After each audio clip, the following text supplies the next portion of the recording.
season is supposed to be a time full of parties and celebrations, but for many people, it can often be the loneliest time of the year. A 2018 study from Cigna shows that most American adults feel lonely, but help could be on the way in the form of a pill. This year, researchers announced that they're working on a loneliness pill. But my next guest says that it takes more than a pill to treat loneliness. Dr. Fay Bound Alberti is a researcher, and her book is actually called A Biography of Loneliness, the History of an Emotion. Very, very interesting topic to delve into. Thank you so much for joining us, Doctor. I have often said that loneliness, which is linked to depression, is a modern day plague. And so I want to talk to you about your research. You say that part of the problem with the way that we handle loneliness is we've medicalized it. What's wrong with that? If we consider it sort of a public health problem, then is that a bad thing to medicalize it? Well, it's not that it's not. It's important to recognize that it is a problem. Sometimes. The challenge is when we medicalize it and we say that it needs a pill, what we're doing is assuming it's something that is happening to individual bodies. And really, loneliness is about a social problem. I believe also it's very much a modern problem. So my book, A Biography of Loneliness, looks at the fact that loneliness as a language only really came into being around 1800.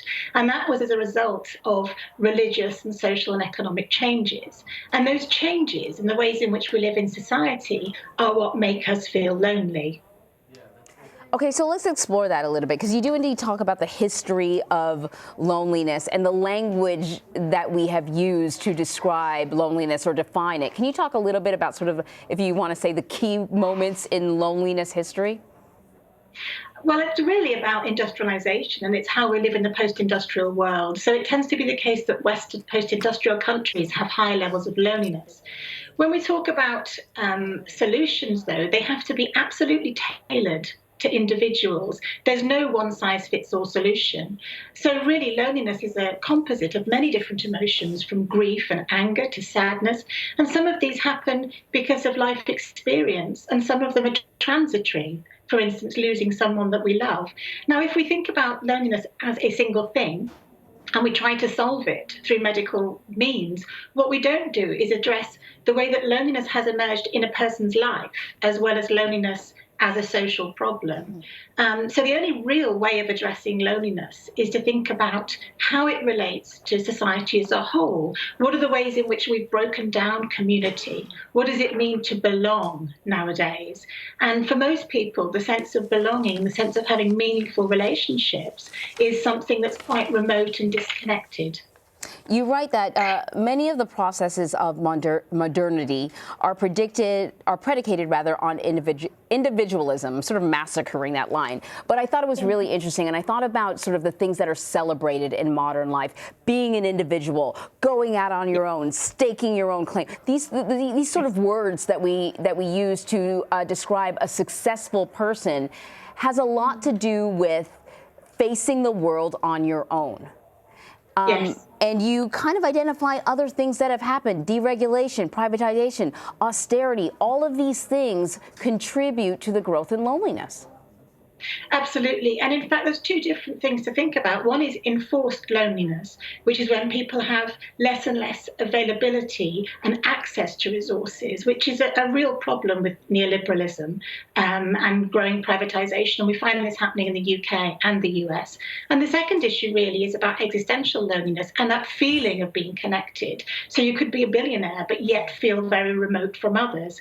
And what you're talking about in terms of individualism is central, because the ways in which we evaluate success in the modern West, particularly in the US, is about being gregarious, being individual, counting the number of friends we have. I mean, you think about how people count their friends on Facebook. And we really don't give very much space culturally to reflection and to quietness and to introversion. And so those sort of cultural patterns set the scene, really, for this so-called modern epidemic. So then what can we do as a society to foster an environment that creates less loneliness?